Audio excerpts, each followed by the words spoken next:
This is Radio Health Journal. I'm Nancy Benson. This week, trigeminal neuralgia, a searing pain in the face. There's a shocking, lightning-like, electric-like, tingling, burning, sometimes even cold sensation. Excruciating facial pain, and what's to blame when Radio Health Journal returns. I'm Reed Pence, the producer and host of Radio Health Journal. If you like listening to Radio Health Journal, you'll also like our sister show, Viewpoints, which covers a wide array of topics from education to history to the environment. Here's a preview of what they're covering this week on Viewpoints. We found out that the person on whom we were conducting a background check had lied about his name and had been involved in a fraud that he had tried to cover up previously. The life of a private eye. Then, 1400 years of spelling history, we've never had any rules for new words coming into English or created in English. The many flaws of the English language. I'm Marty Peterson. And I'm Gary Price. These stories in depth this week on your public affairs magazine, Viewpoints. Listen to Radio Health Journal and Viewpoints on your favorite radio station. And subscribe and listen anytime on Apple Podcasts, Google Play, and Spotify. Also, follow us on Instagram and Twitter at Radio Health Journal. Not many people have heard of trigeminal neuralgia. It afflicts about 150,000 people per year. And if you Google it, you'll find a disorder whose pain is so severe it's known among some as the suicide disease. It's a nickname doctors hate to hear, but could it be reality? Before answering that, let's start by looking at what exactly trigeminal neuralgia is. The trigeminal nerve is the fifth cranial nerve of 12 that come from your brain and go out to various parts of your face, your throat, and your head. Trigeminal neuralgia is a disease that affects the trigeminal nerve, and it's characterized by severe, sharp stabbing pain in either the cheek or above the eye or in the jaw region. That's neurosurgeon Dr. Mark McLaughlin of Princeton Brain, Spine, and Sports Medicine in Princeton, New Jersey. It's caused by a blood vessel that comes in contact with the nerve as it comes off of the brain.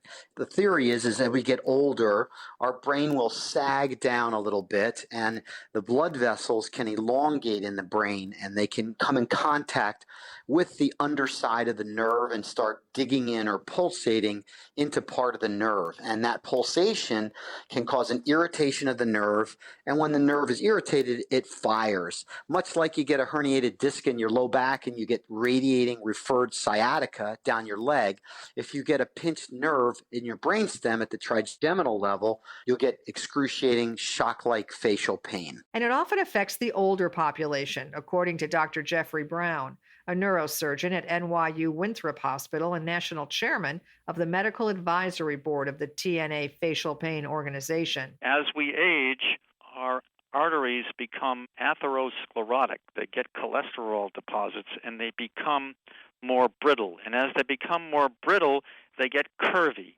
And also, in time, the brain inside the skull tends to sag, so the relationship between the arteries and the nerves changes. So there's more of a likelihood of an artery coming up against the nerve as we age, which is why the majority of patients are in their 60s who get this. Yet diagnosing trigeminal neuralgia isn't easy. So what do doctors look for? Sometimes the lightest touch of the skin or a cool air or a hot liquid, any kind of stimulation of the sensory nerve of the face can trigger the electric shock-like sensations, whereas a hard pressure, like pushing into the cheek with your finger firmly, that doesn't cause any kind of pain at all. But while the classic triggers are helpful, diagnosis is still a challenging process. Brown says patients usually see multiple doctors before they get to a neurologist. When they do, the likely first line of treatment is a medication that seems a little unusual. It's actually a seizure medicine, because trigeminal neuralgia is a disease of the nerves, and seizure medicines reduce the electrical conduction in the nerves and in the brain and in the spinal cord. So by taking this seizure medicine, meaning an anti-epileptic drug, it reduces the amount of electricity that gets to what's presumed to be a short circuit in the trigeminal nerve. It's like turning off the switch. If you don't turn on the electricity, you're not going to get a short circuit. So by reducing the amount of electricity to the short circuit, presumed to be in the nerve at the level of the brainstem, you can stop the pain. But seizure meds don't cure the problem, and over time the drugs can begin to impact basic brain functions. It affects your ability to walk. You can trip, you can drop things, you can forget things, you can fall, you can't concentrate, you can't do your work because you're on too much seizure medicine. It's poisoning your brain. Not permanently, but when you're taking the medicine. So what options are left? McLaughlin says he likes to try at least 3 different medications before moving on to surgery. And if surgery is needed, Brown says there are several different procedures that can be done. One approach, which seems easier, uses needles or radiation to injure the nerve. So once again, if you injure the nerve before the short circuit, in some way you can heat it, you can bathe it in alcohol, you can squeeze it, you can radiate it just a little bit, just enough to reduce the amount of electricity to get to that short circuit so you don't get the stabbing pain. That works best if you have stabbing pain, but you haven't progressed to the point where you have more constant burning pain. Creating a slight injury to the nerve is known as an ablative procedure. It may be repeated if the pain comes back, but experts say doctors can't overdo it because the procedure can't be reversed. Beyond ablative surgery, there's a second approach called microvascular decompression. That's a surgery that's done under the microscope. We make a small incision behind the ear, make a window of bone, and then slide along the side of the brain. We don't go through the brain tissue. We go along the side of the brain to find the nerve where it comes off the brainstem.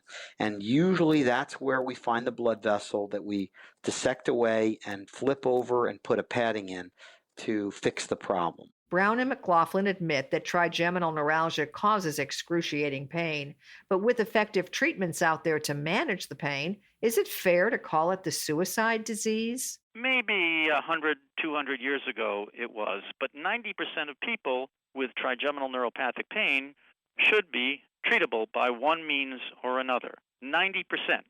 You just have to get to the person who knows what's going on and knows what to do and how to take care of it. Doctors hope to end the myth of trigeminal neuralgia because Brown says 90% of patients are treatable the first time around.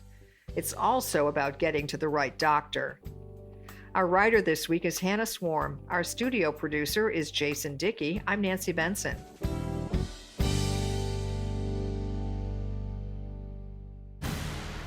Radio Health Journal returns in just a moment. More people are cooking and snacking at home than ever, and the arrival of fall brings a bounty of seasonal produce to revitalize these efforts, including fresh grapes from California. Registered dietitian Courtney Romano, health advisor for the California Table Grape Commission, has some tips for strategic snacking. Snacks are a great way to maintain energy and focus during the day, so keep nourishing options on hand, including fresh vegetables and fruit, such as grapes. Grapes are easy to eat, healthy and hydrating, and they provide energy and great taste just when you need it. Enjoy grapes on their own or pair them with nuts, cheese, or hard-boiled eggs for a heartier snack. Grapes from California are in season now. Heart-healthy grapes of all colors, red, green, and black, are a natural source of beneficial antioxidants and other polyphenols. Visit grapesfromcalifornia.com for more grape snacking ideas. A message from Greenstone, a Pfizer company. Most of us know about generic medications, drugs that work in the same way and provide the same clinical benefit as brand name medications, often at a lower price. Most generics are made by a different manufacturer than the original brand, but there is also a lesser-known category of generic medications called Authorized Generics that are made by the same manufacturer of the brand name drug. Authorized Generics, like all generics, meet FDA quality and manufacturing standards. Authorized generics are the same as the brand name drug and only differ in that they do not have the brand name on their labels and may have a different marking on the medication. In limited cases, they may have a different color. Authorized generics are not new. Greenstone has been supplying authorized generics for over 25 years. Talk to your pharmacist or visit greenstonegenerics.com to learn more and see if they manufacture an authorized generic version of the medication you take.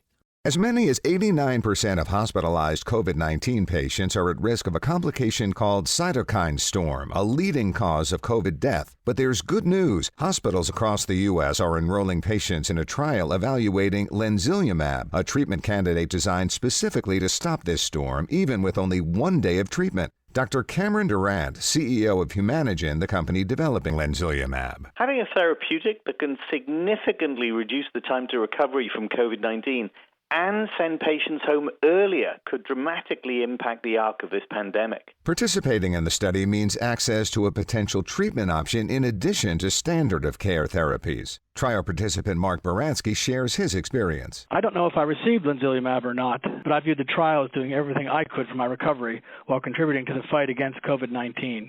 I certainly encourage others to do the same. To learn more and find this trial near you, visit StopStorm.com. That's StopStorm.com. And that's Radio Health Journal for this week. Radio Health Journal is a production of MediaTrax Communications. Follow us on Twitter, Facebook, and Instagram to learn more. And check Apple Podcasts, Google Play, and Spotify for a library of past programs. Plus, you'll always find previous segments and information about our guests at radiohealthjournal.org. Join us again next week for another edition of Radio Health Journal. Coming up next week on Radio Health Journal. You'd hear a car alarm and you'd be able to say, that's in G or G sharp or something like this. So absolutely no reference on being able to name musical notes seemingly out of thin air. Could there be millions of people who have perfect pitch and don't know it? Then the story of a black man who became an historic organ donor without his family's okay. His beating heart was removed and his kidneys were removed at the same time. And the heart was put into the chest of an ailing white man. All that and more on Radio Health Journal.